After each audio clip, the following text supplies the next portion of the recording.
কি ফরজুসবাসী ফোলা হয় ফেম করার শখ কি উঠছে, মিটি গেছে ফেম করার শখ? হ্যাঁ, ফেম করার শখ মিটি গেছে। ভুলেও কিন্তু ফেম ঠিকই করেন, কিন্তু মিট করা ছিল আপনার করেন না।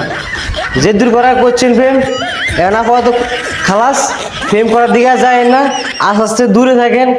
কারণ মাইয়ারা প্রতিনিয়ত ভয়ঙ্কর হইতেছে, প্রতিনিয়ত ভয়ঙ্কর হইতেছে।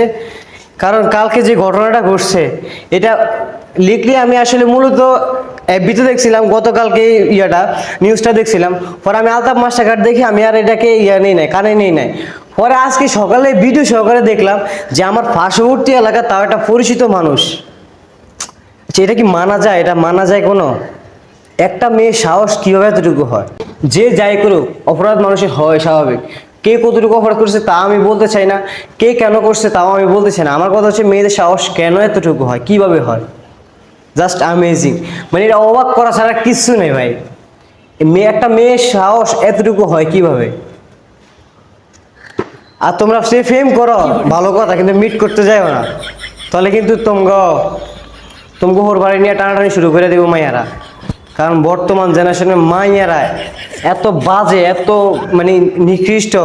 প্রায় দেখি ভাই, প্রায় স্টোরি দেখি বা সমাজে মানুষের কাছে দেখি, মেয়েরা এত বাজে হয় বলার বাহিরে। আমরা প্রেম করতেছি না, আমরা অনেক সুখে আছি, অনেক ভালো লাগতেছে, একবার উন্মুক্ত, আমরা এতে চিলমুড়ি থাকতেছি। এখন কত হচ্ছে ভাই, সেটা কি দুঃখ প্রকাশ করো কোনো কথা নাকি হাস্যকর? তো ভুলে নেওয়া যাবে না, কারণ হাস্যকরও আছে যে নাই যে এমনটা না। এখন আমার কথা হচ্ছে ভাই, একটা মেয়ে সাহস কিভাবে পায়, মানে এই কাজ করার জন্য কিভাবে একটা মেয়ে সাহস পায় বলার বাইরে ভাই, এটা কি মানা যায়? যাই হোক, উনি একজন আওয়ামী লীগের কর্মী, ইউনিয়ন ভিত্তিক হোক, আওয়ামী লীগের কর্মী। তো আমার কথা হচ্ছে ভাই, মেয়েরা কিভাবে তো সাহস পায়, জাস্ট অ্যামেজিং। দেখে তো আমি শেষ।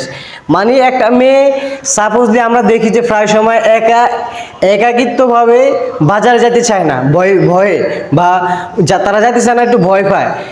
এখন দেখতেছি কি আরেকজনের সম্পদ নিয়ে টানাটানি শুরু করে দিছে ভাই, এটা কি মানা যায়? আমার কথা হচ্ছে একটা মেয়ে কীভাবে কাজটা করতে পারে? যে যাই কিছু করুক, একটা অপরাধ হইলে স্বাভাবিক, অন্য কিছু কর, তুই এই জিনিসটা নিয়ে টানাটানি করতে হবে ভাই। মূলত ছেলেদের সম্পদ হয়েছে মূলত এইটা। তুই এটা নিয়ে যে টানাটানি করলি, তুই যে এটা নিয়ে যে কামটা ঘটাইলি, এটা কি কোনো কাজ হয়েছে? ব্যাপারটা যাই হোক, দুঃখের মধ্যে হাস্যকর যদি থাকে, ওই হাস্যকরটা নেওয়া উচিত না, যে আমি মনে করি। এখন কথা হচ্ছে এটা দুঃখ প্রকাশ করে ছাড়া কিছু করার নাই, বেটার ভাগ্য আসলে এইটা, কিছু করার নাই। হয়তো বা দোষ সবারই কম বেশি হয়, কিন্তু এমন এমন কাজ যে একটা মেয়ে করবে সেটা আমরা কখনো ভাবতেও পারি নাই। এইটা হচ্ছে মূল কাহিনী।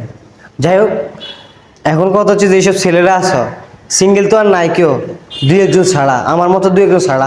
এখন আমার কথা হচ্ছে যে তোমরা ফেম যাই করো করো, এটা ফোনের মাধ্যমে করো, Messenger, WhatsApp, Twitter, Instagram, Facebook, যেভাবে করো না করো, বাবু মিট করতে যাও না। তোমরা ফারকে মিট করো না, তোমরা ফারকে মিট করলে সমস্যা। কারণ তোমাকে শ্বশুরবাড়ি নিয়ে টানাটানি করবো। কারণ বর্তমান জেনারেশন মায়া যে ভালো না, মায়া ভালো না, বর্তমান জেনারেশন মায়া যে ভালো না, বেয়াদব। যাই হোক বাবু, এখন কথা হচ্ছে তোমরা ফেম যাই করার করো, কিন্তু একটাই কথা যে তোমরা মিট করা তোমার বউ সম্পদ তুমি ক্ষতি করো না, এটাই কথা। যাই হোক, ব্যাপারটা হাস্যকর নেওয়া যাবে না, কারণ এটা একটু দুঃখজনক ব্যাপার। এখন ফাইনালি কথা হচ্ছে ভাইয়ের জন্য দোয়া থাকবো, আর যে মাইয়া এই কাজটা করছে ওর জন্য উচিত শিক্ষা, এটা আমি নিজের তো প্রকাশ করলাম।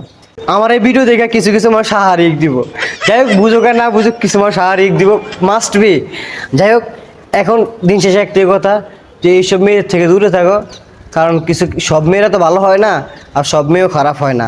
এইসব মেয়ের থেকে দূরে থাকো, নিজের জীবনকে সুন্দর করে, এইটাই। আল্লাহ হাফেজ, আসসালামু আলাইকুম।